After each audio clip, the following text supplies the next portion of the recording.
GST दरामध्ये इतक्या मोठ्या प्रमाणामध्ये कपात झाली आहे, नरेंद्र मोदींच्या म्हणण्यानुसार रिफॉर्म झालेला आहे, पण तरी पण मार्केट का टिकलं नाही वरती, सस्टेन का झालं नाही, हा सगळ्यांच्या मनात पडलेला प्रश्न आहे. त्या प्रश्नाचं उत्तर आज आपण शोधणार आहोत. त्याकरता सगळा व्हिडिओ पूर्णपणे बघायचा आहे.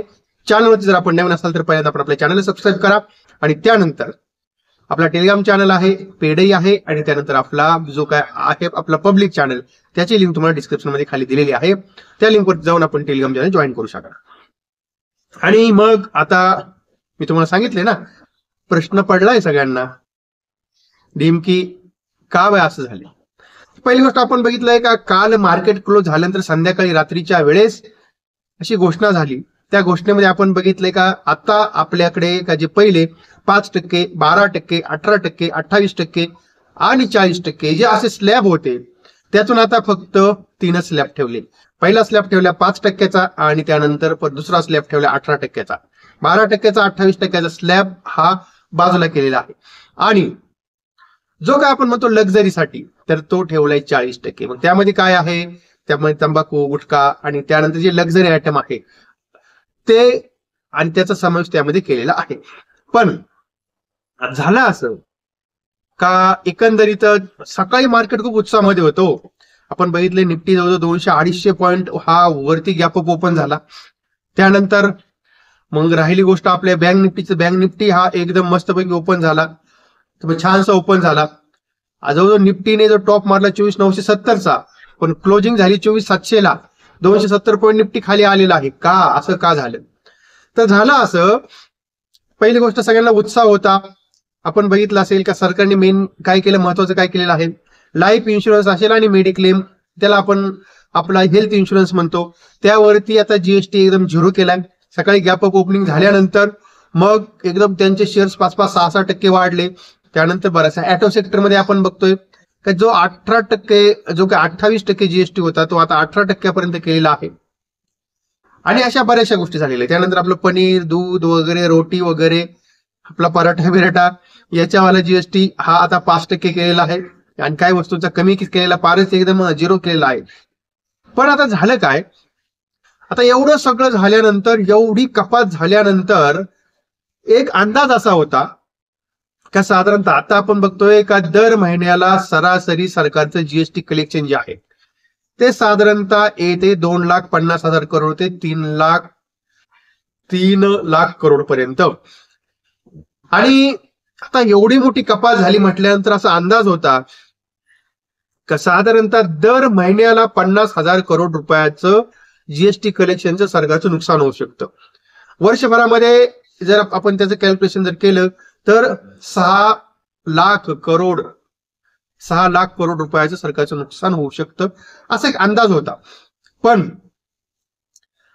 त्यानंतर काय झालं का, त्यानंतर सरकारी आकडे आले आणि त्या सरकारी आकड्यामध्ये सरकारचं असं म्हणणं आहे एकंदरीत 12 महिन्यामध्ये सरकारला 45,000 करोड रुपयाचं नुकसान होऊ शकतो. याचा अर्थ काय होतो, तर मग आता जो काही याचा अर्थ आहे तो अर्थ खूप मोठा आहे. पण नंतर आपण बघितले की सरकारच्या काही मंत्र्यांकडनं सुद्धा असं सांगण्यात आलं का कंपन्यांनी सुद्धा ह्या जीएसटी कपातीचा फायदा त्यांच्या कस्टमर पर्यंत पास ऑन केला पाहिजे. आणि त्यामुळे कन्फ्युजन खरं क्रिएट झालं. आता पहिली गोष्ट तुम्हाला समजून सांगतो का एवढा मोठा जीएसटीचा कपात होऊन सुद्धा मार्केट का खाली आलं. सगळ्यात महत्वाची गोष्ट आहे, सरकारने जे आकडे सांगितलेत ना 45,000 करोड रुपयाचं वर्षभरात नुकसान होईल, म्हणजेच कुठंतरी सरकार जीएसटी इनपुट देणार नाही असा एकंदरीत अंदाज आहे. म्हणजे सरकारने फक्त गाजर दाखवलेला आहे, घोषणा केल्यात, पण त्या घोषणा सगळ्या हवेतच विरणार आहेत असं दिसतंय. आता हे मग सगळ्यांना प्रश्न पडला असल्यावर जीएसटी इनपुट म्हणजे काय, हाही मोठा प्रश्न आहे. आता पहिलं कसं व्हायचं ते मी तुम्हाला सांगतो. आता पहिलं कसं आहे, आता समजा हा जो काय माझा चष्मा आहे, ओके ठीक आहे, हा चष्मा आहे. आता हा चष्मा बनवणारी कंपनी, आता या कंपनीला रॉ मटेरियल लागतं. आता ही कंपनी ज्यावेळेस रॉ मटेरियल खरेदी करते त्यावेळेस तिलाही जीएसटी पे करावा लागतो. तो जर जीएसटी समजा त्या ठिकाणी पे करताना 18% असेल आणि त्यानंतर मग कंपनीने ह्या रॉ मटेरियल पासून हा चष्मा बनवला, असा मस्तपैकी छानसा चष्मा बनवला, बाजारात विकला. विकल्यानंतर त्याला नंतर नंतर आता ही जी वस्तू आली 28% स्लॅबमध्ये, मग काय होणार आहे?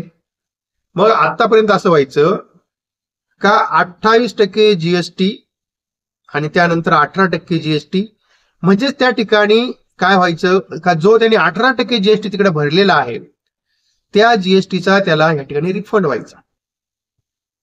म्हणजे त्या जीएसटीचा त्याला रिफंड व्हायचा का जो कुणी कंपनीवाला असेल किंवा कुणी उत्पादक असेल त्याला. पण आता अशी चर्चा चालू आहे का सरकारने हाच जीएसटीचा इनपुट बंद केला आणि तो बंद केल्यामुळं सरकारचं जे आपण दर महिन्याला साधारणतः 50,000 करोड रुपयाचं जीएसटी कलेक्शन कमी व्हायला पाहिजे होतं, ते फक्त एका वर्षामध्ये 45,000 करोड रुपये कमी होणार सरकारचं म्हणणं आहे. मग होणार काय आहे, या जीएसटीचा जो काही कपातीचा आहे तो फायदा आपल्यापर्यंत पोहोचणार नाही. आता ते कसं? आता समजा, आता परत मी चष्म्यावरती येतो बघा. आता हा जो चष्मा आहे समजा 1,000 रुपयाला आहे, 28% त्याच्यावरती जीएसटी आहे. पण आपण बाजारात घ्यायला गेल्यानंतर आपल्याला एमआरपी सांगितली, समजा पार्लेचा पुडा घ्यायला गेलो तर दुकानदार तुम्हाला सांगत बसतो का 18% जीएसटी प्लस किंमत प्लस 18% जीएसटी बरोबर 5 रुपये सांगतो तुम्हाला? नाही सांगत ना.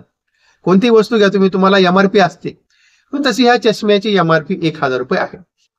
पण आता या 1,000 जो काय आहे ह्या 1,000 रुपयावरती जर आपण 28% पकडलं तर साधारणतः 280 रुपयाचा यावरती काय असायचा, जीएसटी इन्क्लूड असायचा.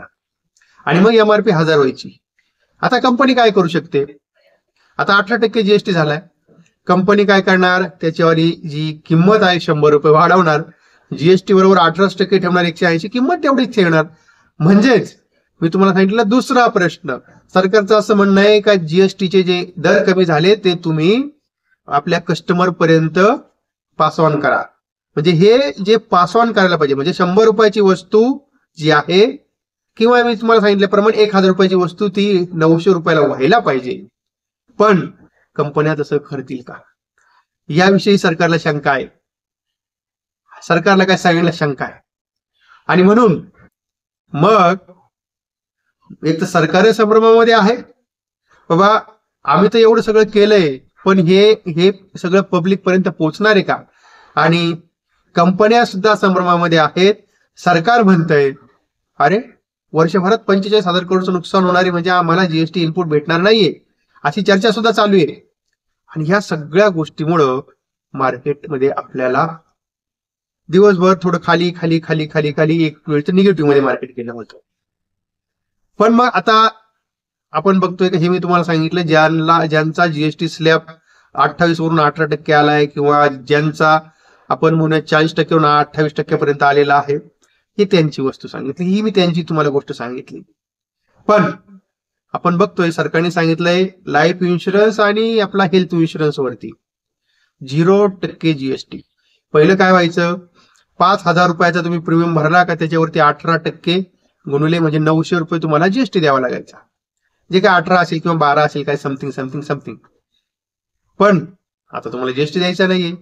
मग कंपन्या काय करू शकतात, कंपन्या प्रीमियम वाढवू शकतात, असंही होऊ शकतं. त्यामुळे आता ह्या सगळ्या गोष्टीमुळे सरकारी संभ्रमात आहे. म्हणून आपण बघितलंय लाईफ इन्शुरन्स कंपन्या सुद्धा क्लोजिंगला त्या अख्ख्या मायनसमध्ये गेल्या. जेवढे ऑटो सेक्टरमध्ये गेन बघायला भेटला होता सगळा गेन सगळा कोलॅप्स झाला. आणि म्हणजेच एकंदरीतच हा जो आजचा सरकारचा जीएसटी रिफॉर्म आहे तो एक फुसका बार ठरला, असं एकंदरीत चित्र आहे ते मार्केटमध्ये तयार झाले. आणि मग आज आपण बघूया एफआयडीआयचा डाटा काय सांगतोय. तर एफआयडीआयचा डाटा जो आहे तो डाटा असं सांगतोय का एफआय हे विकायचे काय थांबत नाही. बघा जो 25,000 पर्यंत निफ्टी गेला होता, परत जहां से सुरुवात वहां तक लेके आए. म्हणजे आज एफआयने कॅश मार्केटमध्ये 106 करोड रुपयाची सेलिंग केली, थोडी कमी केली. आपल्या इंडेक्स फ्युचरमध्ये 1,000 करोड रुपयाची सेलिंग केली. इंडेक्स फ्युचरमध्ये दाबजोर एकदम मस्त सेलिंग केली आहे. त्यामध्ये निफ्टीमध्ये 1100 करोड रुपयाची सेलिंग केली, बँक निफ्टीमध्ये 57 करोड रुपयाची खरेदी केली आहे. म्हणजेच निफ्टीवरती आज खूप जोरदार सेलिंग झाली आहे. स्टॉक फ्युचरमध्ये जवळजवळ 2,000 करोड रुपयाची सेलिंग केली आहे. नेट जर आकडा बघितला तर जवळजवळ 3200 करोड रुपयाची सेलिंग आज एफआयने केलेली आहे. बघा, एवढी चांगली न्यूज होती तरी सुद्धा एफआय विकायचे थांबत नाहीये. हे आपल्या मार्केटसाठी सगळ्यात निगेटिव्ह संकेत आहेत. आणि त्यानंतर विक्स आहे, तो विक्स जवळजवळ 5% आसपास खाली आहे. बरेच लोक मला कंप्लेंट करतात, सर तुम्ही व्हिडिओ बनवताना आपल्या याच्यावरती स्क्रीनवरती का बनवत नाही. पण काय होतं का, व्हिडिओ जर समजा स्क्रीनवरती बनवला तर त्याला जास्त लोक पाहत नाही. आणि मग या ठिकाणी आपण बघतोय का निफ्टी थोडासा फक्त एक असा प्लस क्लोज होण्यात मॅनेज झाला. त्याच्यानंतर फिन निफ्टी आहे, तो थोडासा साधारणतः 0.5% आसपास आपल्याला क्लोजिंग त्यांनी दिली, चांगली प्लस मध्ये. पण त्यानंतर आपला मिड कॅप असेल, स्मॉल कॅप असेल, 0.5% पडलेला. आयटी सेक्टरमध्ये 1% करेक्शन झाले. सरकारी बँकामध्ये 1% करेक्शन झालेलं आहे. त्यानंतर ऍटो सेक्टर जे आहे त्यामध्ये 1% तेजी बघायला भेटली.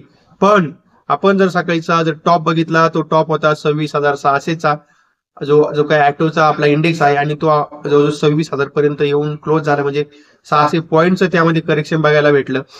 त्यामध्ये गेनर आपण बघितले असतील तर गेनर मध्ये आज होता मेन सगळ्यात महत्वाचा होता Mahindra 6%, TVS motor company 6%, sorry TVS motor company 1%, त्यानंतर आयशर मोटर फक्त 0.5%.